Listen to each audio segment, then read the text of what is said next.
ఒక చిన్న టౌన్లో తేజ అనే అమ్మాయి ఉండేది. అమ్మాయి చాలా కామ్, చాలా సిన్సియర్.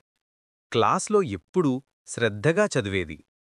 కానీ అందరికీ అలా నచ్చదు కదా. కొంతమంది స్టూడెంట్స్కి తేజ చదువే నచ్చేది కాదు.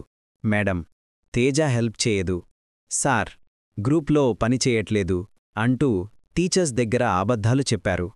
ఒక సబ్జెక్ట్లో టీచర్లు తప్పుడు మాటలు నమ్మి తీజా మార్క్స్ కాస్త తగ్గించారు. తీజా కంట్లో నీళ్లు, కాని గుండెల్లో మాత్రం ఒకే మాట. వాళ్ళు ఏం చేసినా నేను నా మార్గం మార్చుకోను. రాత్రిళ్ళు ల్యాంప్లైట్లో కూర్చొని నేర్చుకుంది. తన దేవుడి మీద నమ్మకం పెట్టుకుంది. ఎగ్జామ్స్ అయిపోయాయి, రిజల్ట్స్ వచ్చాయి. స్టూడెంట్స్ అందరికీ షాకింగ్ మూమెంట్. తేజ చరిత్ర తిరగరాసింది. తేజ మొత్తం స్కూల్లో ఫస్ట్ క్లాస్ సాధించింది.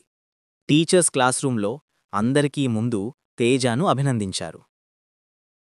తరువాత తేజ అమ్మతో కలిసి ప్రిన్సిపల్ రూంలోకి వెళ్ళింది.